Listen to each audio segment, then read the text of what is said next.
What is going on, everybody? It is Dylan with Astro DFS, bringing you a brand new video. Today's video, I'm going over Week 13's Monday Night Showdown on DraftKings and Fanduel. So as you guys can see in the top right of the screen, I have my keys, likes, fades, values, injuries. So only a couple injuries that we're looking at, and it's pretty much just the Jacksonville side. ETN questionable, expected to go, and two backup tight ends for Jacksonville, Farrell and Strange. That's pretty much it. So Trevor Lawrence on DraftKings and FanDuel, most expensive on DraftKings, third most expensive on FanDuel. Beats me. Beats me. I don't know. FanDuel pricing is criminal tonight. But yeah, Trevor Lawrence, most expensive on DK, third most on FanDuel. Bengals giving up the second most yards per drive, so that's a big positive for a team like Jacksonville that struggles at times. Fourth most rushing yards to quarterbacks, and they've given up 245 plus passing yards in the last 6 games. So a lot of positives for Trevor Lawrence. We all know Joe Burrow's out and Browning's quarterback, so that could mean more opportunities for Trevor Lawrence and Travis Etienne. But I think it's a good game, good matchup since he's missing a starting corner, so that's always a positive as well. I like, just like Vegas does, Jacksonville here. They're almost 10-point favorites. Travis Etienne injury, I do like if he is a good to go, since he's given up 150 plus rushing yards a game the last 3 games. Etienne 24 red zone rushing attempts. Cincy 9 rushing touchdowns allowed. So on DraftKings, I don't mind the price. On FanDuel, you're paying up quite a bit for Travis Etienne, which is okay on a slate like this, to where one team is missing a starting quarterback and it's very impactful. So yeah, I'm totally fine with Travis Etienne if he is fully good to go, which I expect him to be. And then Jamar Chase, 94 on DraftKings, 15 on FanDuel. 31.4% of the red zone targets, 13 touchdowns, a wide receiver. Overall, really good matchup in Jamar Chase putting up crazy good numbers versus zone. Granted,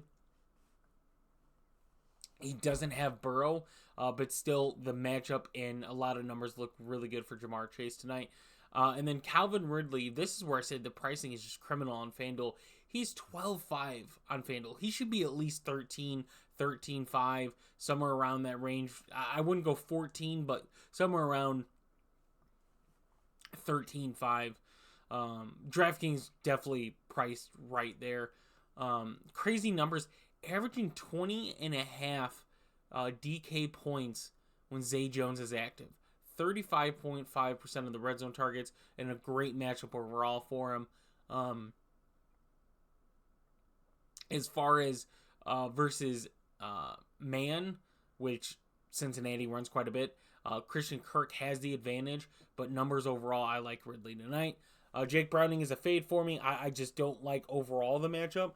I believe there's an outcome where he gets a lot of passing yards, but as far as the passing touchdowns, you're relying on, I guess, Joe Mixon to kind of get the, but I see a scenario he getting 250 plus passing yards, but I don't know if he hits that 300-yard mark and gets multiple passing touchdowns. So not really liking that one. Christian Kirk, the price is just not there for me. Numbers against man, like I said, are good, but not there in red zone targets. Matchup is good overall, but I give the advantage to Calvin Ridley. T. Higgins just not interested in this matchup. I'm going Jamar Chase or Joe Mixon. That's pretty much it as far as that.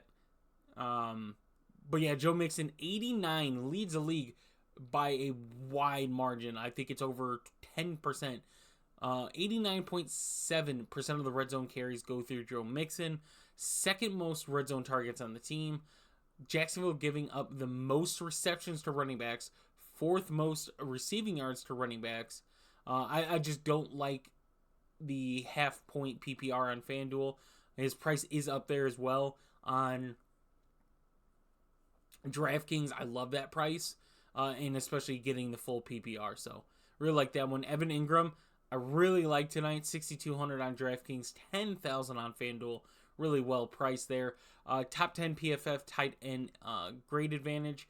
Second most yards to tight end since he's given up. Ingram with 21 targets in the last 3 games.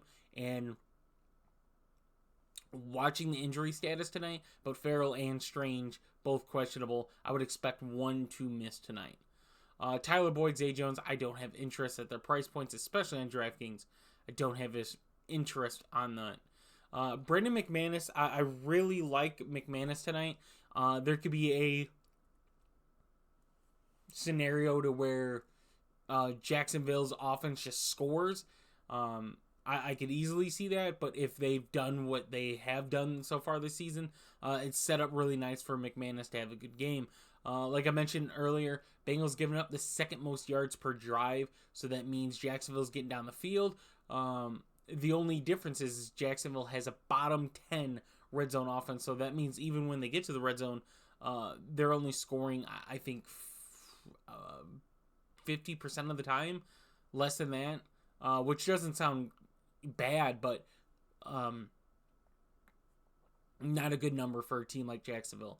And he's averaging over 10 DK points a game. So really like Brandon McManus on both sides. Jags defense I like tonight as well. Browning's been sacked 7 times in the 6-7 quarters he's been quarterback for Cincy.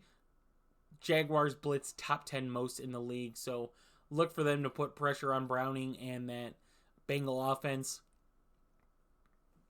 You know, realistically, getting 3 or 4 sacks is very realistic with the amount of times they blitz. How inconsistent, really bad. I'll just put bad since his offensive line is. So I like Jacksonville's defense as well on both sides. And then Evan McPherson, also really like. Bengals only converting 51% of their red zone conversions. Jags have a really stronger red zone defense too. And I just see a scenario where Evan McPherson's got 3 field goals. 10 DK points easy. FanDuel as well. Next is Tanner Hudson. I have as a value on FanDuel. If you want to put him as a value on DK for the amount of value that's there, I'm fine with that as well. He's been getting the most volume, even though he's only getting around 30 to 35% of the snaps. He's getting the most volume out of all the tight ends, and they use quite a bit of tight ends in Cincy. So Jacksonville giving up 12.7 DK points a game to tight ends. I just don't like his price point on DK. If he was in that 2K range, I'd like him a whole lot more, but at 4K, I just am not interested. Same with Bengals defense. Luke Farrell watching the injury status. And then last but not least, I have Tank Bigsby, who is 8,000 on FanDuel somehow, but only 2,200 on DraftKings as a value.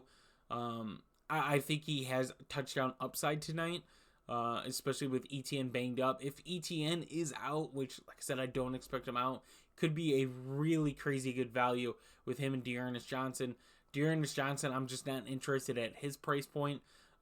He's been getting a majority of his fantasy points on a one reception, and Bengals have been a top 5 team against running back receiving game. So not interested in Dearness Johnson, more interested in Tank Bigsby if you want a second RB on Jacksonville. So that's pretty much it.